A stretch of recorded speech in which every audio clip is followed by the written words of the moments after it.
Now joining us, of course, in the studio, one of my favourite people in this Galazzo team, Lisa Carlin, co-host of The Attacking Third. Lisa, I need a breakdown of this one because Ally Sentnor's got a new home as the reports are going through. So just give me your thoughts and obviously how this move occurred as well.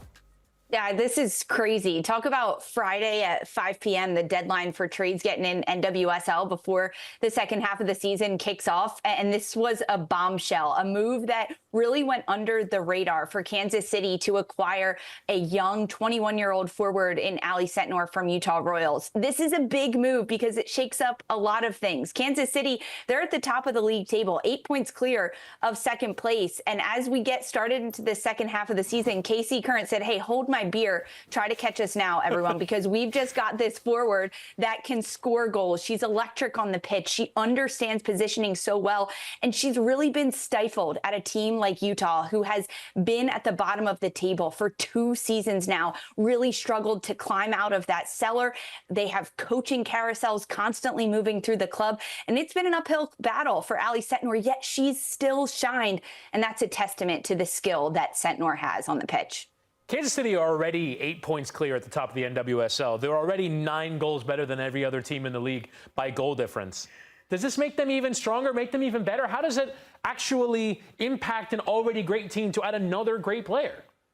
Honestly, Chris Wittyngham, it looks like heading into this second half of the season, Kansas City had a target on their back, and they just decided to make that target smaller and harder to hit for every other team to get there by adding Sentnor into the mix. Honestly, it's going to be difficult for Wittyngham to get all these pieces on the pitch at the same time. That's the biggest question mark coming into this trade, because with Bia Zanarat, Dabinia, who is dealing with a bit of injury but coming back, Michelle Cooper, Kansas City has depth. They have talent. They have so much experience as well in what they're doing. Their attacking style of play this year is really exciting. It's high octane. It's fun to watch. They do a good job of keeping possession, scoring early in games, staying on the front foot, and defensively, they really locked things up. So Sentnor adds so much depth to the attacking presence that Kansas City has. We've just got to wait a couple more hours until Casey plays this weekend to see if any other changes have happened tactically over this summer break.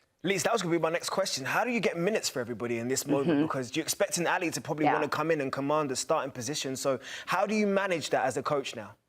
Yeah, it's a great question, Jaydee, especially because Sentnor is coming from a team where really she was the focal point, not just of the attack, but of the entire roster. They built everything in Utah around how Sentnor played, where she wanted to be on the pitch, and what worked well to get her in the best positions to succeed.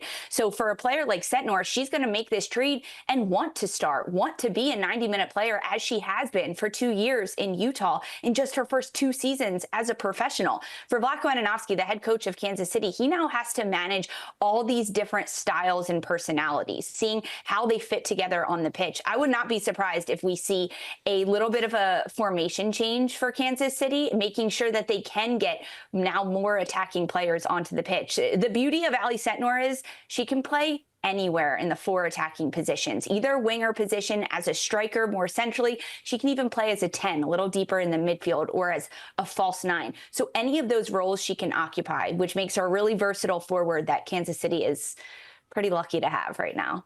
We're talking with an assumed level of understanding about her talent, who she is as a player, former #1 overall pick to Utah last season. But can you just chronicle for us her rise as a player, her role within even the U.S. women's national team? She's picked up 12 international caps.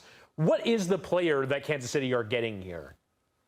Ally Sentnor is a player that is really creative on the ball. At her time at UNC in college, she was known for her lethal strike, and that translated immediately to the NWSL. After being drafted first overall to Utah, she was taking shots from distance, scoring absolute bangers. Talk about top 10 golazos. Ally Sentnor has about 20 already that she could add to her arsenal as a professional, but she does it in such a really classy way. She's got quick little movements, a really quick trigger as well when it comes to her shots, but she's now in the last year been doing a really good job of developing other elements to her game, and that's helped being called into the U.S. senior women's national team camps, working on her hold-up play, being a bit more physical in the box, making her aerial presence presence a little bit more known, and also setting up her teammates. She's been known as a go run and gun forward and striker, but now we're seeing her add so many more elements to her game that's only going to keep her elevating. And Chris, we talk about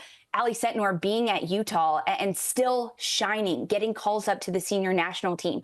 Now, imagine a player with so much talent being surrounded by talent that equally matches her, a coaching staff that is going to put Sentnor in the right positions to succeed.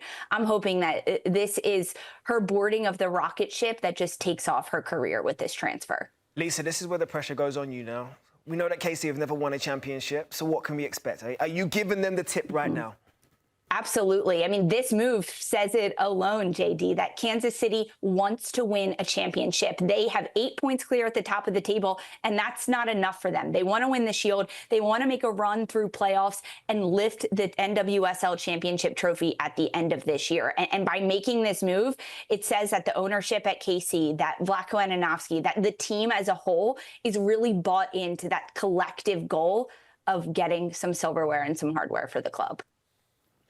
Lise, thank you so much as always. Pleasure. Looking great. The lighting was great as well, by the way. I will say that. Thanks, guys. Appreciate it. I had to run and hustle to get this all set up, so thanks for having me. No problem.